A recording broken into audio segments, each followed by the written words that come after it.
I started as a neurologist trying to bring relief to my neurotic patients.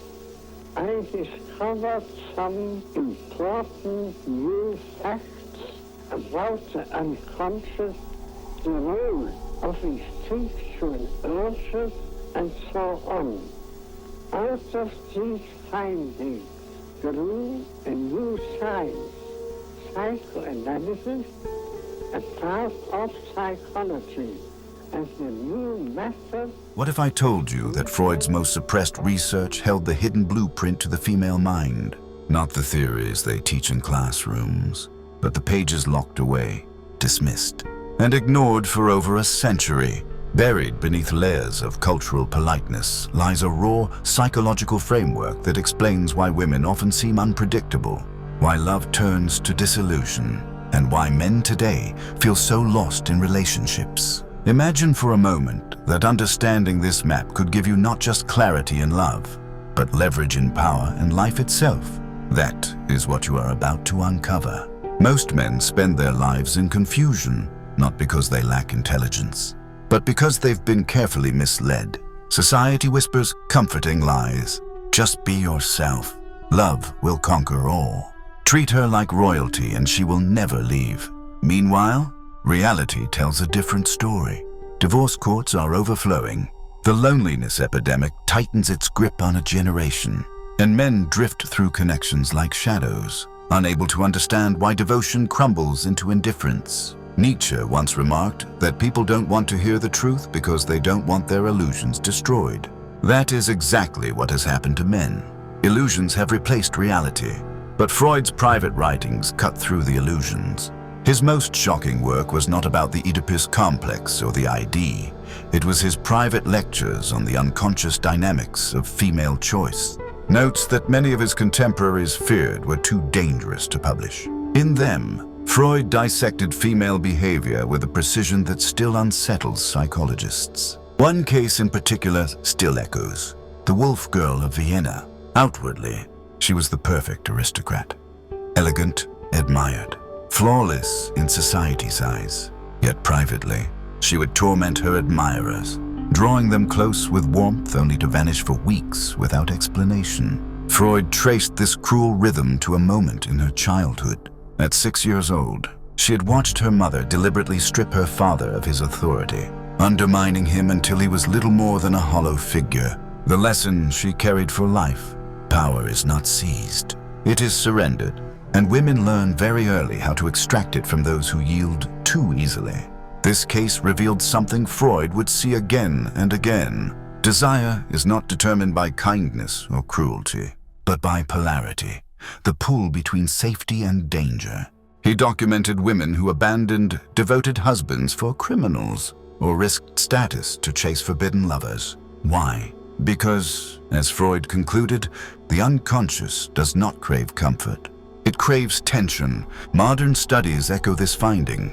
Research from the University of Texas found women significantly more likely to engage with men who showed what they termed controlled unpredictability.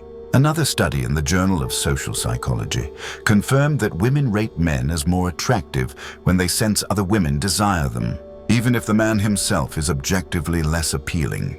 The message is clear. Most men are playing checkers on a board where women are playing something closer to four-dimensional chess. But once you glimpse the board, you can never go back. The question is, do you want to keep walking blind, or do you want the map? Because Freud uncovered not just one layer, but many, and what he discovered next was so dark, he nearly refused to publish it at all. Freud's second discovery was more unsettling than the first. Hidden deep in his private notebooks was a concept he called the shadow circuit, the unconscious mechanism that governs attraction beyond reason, beyond morality, beyond even what a woman admits to herself. He noticed that what women claimed they wanted and what they actually responded to were rarely the same thing. This is why a woman might praise the dependable man yet abandon him for someone reckless, or why she may speak of craving stability while chasing danger, as Carl Jung later observed. Until you make the unconscious conscious, it will direct your life and you will call it fate. For Freud, this wasn't fate. It was a predictable pattern. One of his most infamous case studies illustrates it well. The countess who left her wealthy husband for a stable boy. Society was scandalized. How could a woman of high status and refinement discard fortune and security for a man who could barely read? Freud's notes are blunt. The countess was not seduced by wealth or worship. Her husband adored her, deferred to her every demand, and became predictable. The stable boy was the opposite. He ignored her, vanished without explanation, and seemed untouched by her beauty.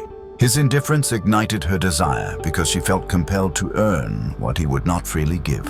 This pattern has repeated across history. Cleopatra did not bind Caesar and Antony with submission, but by relentlessly testing them, challenging their power, and manipulating their pride. The women of her time may have been expected to obey, but Cleopatra's force lay in her refusal to be controlled. Men who bent under her tests lost her, while those who resisted became enslaved to her. Freud saw the same dynamic unfold in private homes as in palaces. The female unconscious hungers for conquest, not comfort. Modern science continues to validate what Freud wrote.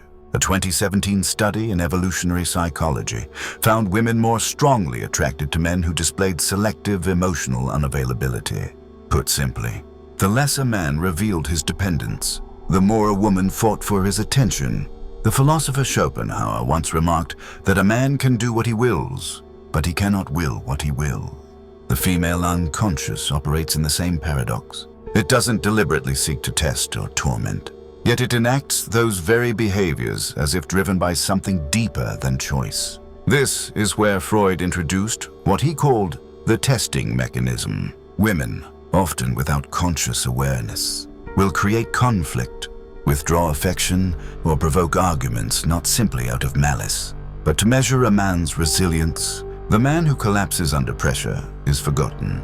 The one who holds steady awakens something primal, even in modern relationships. Research shows women are more likely to remain invested in men who maintain an air of controlled indifference rather than those who offer endless reassurance.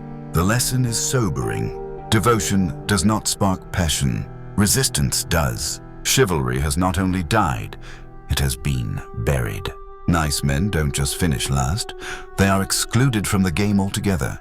What stirs the female unconscious is not your compliance, but your depth. Yet Freud warned his students that even this was not the final layer.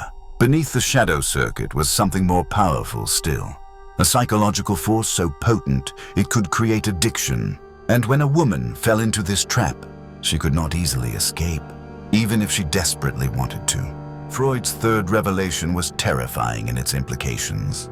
He realized that attraction could be transformed into obsession through a principle now known as intermittent reinforcement.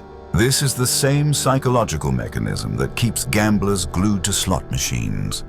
The brain craves unpredictable rewards more intensely than consistent ones. In his case notes, Freud described women who abandoned stability, fortune, and even family because a man offered his attention in irregular bursts. It was not the consistency that bound them, but the uncertainty.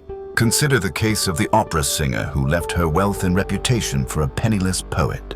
When questioned, she confessed, "When he is near, I feel alive. When he's gone, I feel hollow." The poet never showered her with devotion. Instead, he gave sporadic affection, alternating between warmth and cold withdrawal. That rhythm hooked her like a drug. Neuroscience later confirmed Freud's intuition. A 2014 Harvard study showed that the brain's reward centers fire more intensely when rewards are unpredictable than when they are guaranteed. This principle fuels not only casinos, but also toxic relationships. History's great seducers instinctively understood this. Casanova did not conquer women by being reliable. He enthralled them by being unforgettable. He might vanish for weeks, only to return with a single letter written so vividly that women would wait breathlessly for his return. Napoleon's letters to Josephine, often alternating between affection and calculated detachment, produced the same intoxicating effect. Emotional stability provides comfort, but emotional tension creates memory. Freud recognized this in what he called emotional contrast, the interplay of highs and lows that rewires the nervous system. In one controversial experiment, he documented women presented with two men, one consistently kind, the other alternating between tenderness and coldness. Despite knowing the latter was unstable, the majority were drawn to him. Why? Because stability is soothing, but unpredictability is intoxicating. The modern relationship expert Esther Perel echoes this truth when she writes that love rests on two pillars: surrender and autonomy. Our need for togetherness exists alongside our need for separateness. It is in that tension where desire thrives. For modern men, the takeaway is clear. Predictability suffocates attraction. When your presence is too available, you become invisible. But when your rhythm alternates between closeness and distance, warmth and mystery, you awaken the same neural pathways that drive addiction. This is not cruelty. It is mastery of psychological leverage. To apply it is to recognize that women do not crave endless affection. They crave the uncertainty that keeps them chasing it. The risk, however, is profound, because Freud found that when this rhythm is pushed to its limits, it can trigger something even darker, what he termed psychosexual imprinting, a point where attraction ceases to be a choice and becomes a biological compulsion. This was the most dangerous discovery of all, one that even Freud hesitated to share openly. And yet, buried in his asylum notes was a case so disturbing it shook even him. A woman who became physically ill when separated from a man she consciously despised. This was no longer desire. It was something much deeper, something irreversible. Freud's final and most unsettling discovery was what he termed psychosexual imprinting, the threshold where attraction shifts from psychology into biology, just as ducklings bond irreversibly with the first moving figure they see after hatching. Humans can form primal attachments under very specific emotional conditions. Freud documented a patient who, despite despising the man who mistreated her, became so bound to him that she refused to leave even when escape was possible. When asked why, her answer was haunting: "Because with him, I feel like myself." Modern neuroscience confirms this eerie reality. MRI scans reveal that romantic obsession activates the same regions of the brain as addiction to powerful narcotics. And the process is intensified by what psychologists call effort justification. The more emotional struggle a person invests, the more their mind convinces them that the reward must be worth it. A 2016 Yale study found that women who experienced turmoil early in a relationship reported stronger long-term attachment than those who began with ease. This is why men who seem hardest to win often inspire the fiercest loyalty. The brain confuses difficulty with value. Freud's notes describe a critical window between 3 to 6 months of intense interaction, a span he called the threshold of no return. If a man activates both the pleasure and pain centers of a woman's nervous system during this period, her attachment can lock in permanently, miss the window, and no amount of devotion later can recreate the magic. The implications are staggering. What begins as attraction becomes physiology, and physiology does not ask permission. History's seducers mastered this intuitively.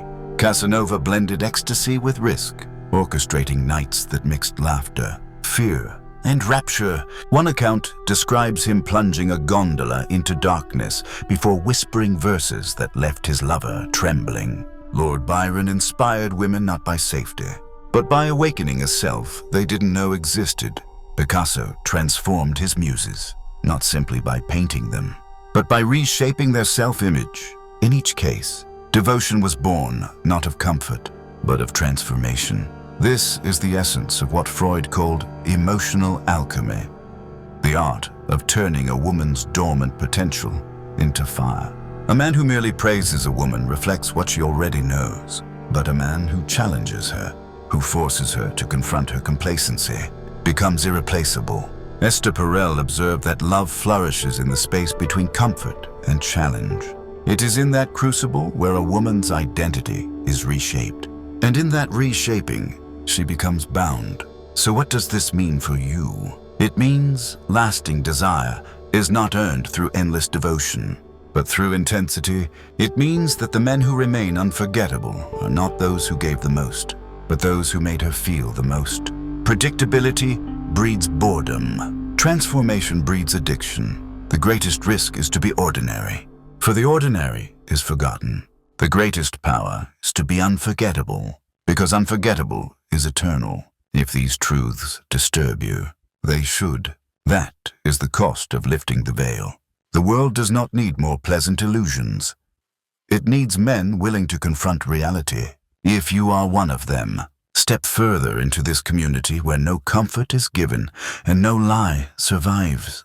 Subscribe now and leave the word unlocked in the comments if you are ready to go deeper. Remember this, some secrets are not meant for the many, but they were meant for you.